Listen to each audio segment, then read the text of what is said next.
What's most interesting to me is this diversity aspect, right? Niches. You guys hear about this all the time. I'm sure Professor Schneider has talked about niches, talked about the long tails, talked about how important it is to start exploring these niches. And niches simply mean doing the stuff that you want to do and finding a market for it. The larger the market, and this is the long tail in a nutshell, you get this demand curve that goes on and on and on forever. So the longer that demand curve goes down, the more possible niches there are in there, and they're easier to find. You've heard about Adam Smith in your economics classes, right? The invisible hand comes in and says, you're a buyer, you're a seller, let's put you two together, and we'll figure out the price. This is what's going on in the music business right now, okay? We're trying to figure out the right price. What is the right price? Anybody know? I think I know. For a disc, not for a disc, for a song. What do you think? Is it 99 cents? Is that too high, too low?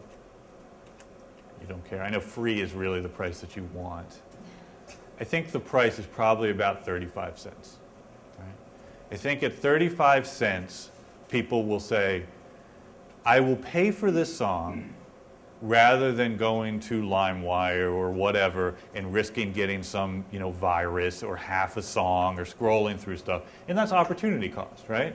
You're sitting in your desktop and you think, okay, I can pay 35 cents and get this and know it'll be the right thing. Or I can go to LimeWire, which will take me time that I could be spending on something else, and I might not get the right thing. At 99 cents, you say, I'm going to LimeWire. Right? That's a burrito at Taco Bell. Right? At 35 cents, I don't know what that is. It's a gumball. Right? So that's your opportunity cost, and it's the importance of being unimportant. And the reason we can't get to 35 cents right now, does anybody know why? Why can't we price songs at 35 cents for sale online? Like basically the cost of the record stores. Cost of what? The cost of the record stores, the first song cost of the record stores. Kind of, but if you had on your MySpace, right, and you wanted to use Snowcap to get your song for sale, could you price it at 35 cents? Why not? Because Snowcap takes 39 cents, okay?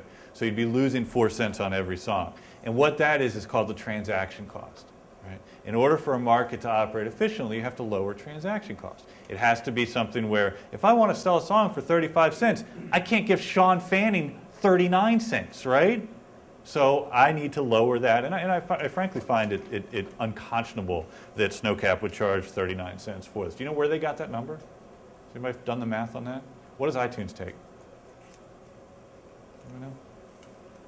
If you buy a song from iTunes, what does it cost you? What does Apple keep?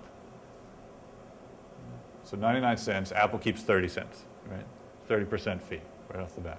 So there's 30 cents. What's a mechanical license cost? How much does an artist get paid on a mechanical license per song? 9 cents. So 30 plus 9 is 39 cents. So, some accountant did the math and thought, well, this is the appropriate cost. This is what artists or record labels are used to giving up. Let's do it at 39 cents. There's some innovation for you, huh? They should be shot in the head, right? Okay? We don't innovate by doing things like that. We innovate by lowering the transaction costs and bringing in new customers. If they had made it 15 cents or 20 cents, then you can charge it at 39 cents and you're still making a margin of 20 cents a song. That's what they should have done. Anyway, so the invisible hand is all over the place right now. It's trying to line up our buyers and our sellers, and it can't. Because we've got buyers over here that are saying the correct price is 0. And we have sellers going, no, the correct price can't be 0. So your demand and supply curves are all out of whack. They will eventually start to come together, but only once we lower the transaction costs. As the market grows, these transaction costs will start to go away. Who has an economic incentive for this to go away? For these transaction costs to lower? Ironically, it's the credit card companies themselves. And the credit card companies themselves have an economic incentive to do this because they can make up in volume what they lose in margin. I know that just sounds like a lot of words, but think about it for a second, right? If you sell 10 CDs and you make $3 a CD on every CD sold, you've made $30. If you sell 20 CDs and you only make $1.50 a CD, you still make the same amount, right? So these credit card companies are going to go, okay, well, if we can get more people in the game, if we can get more people to become vendors, and that's where the industry is going, you all are going to be able to have your own record stores, right? Only when these transaction costs come down. And as they start to come down, they'll sell more stuff, and the credit card companies will make more money.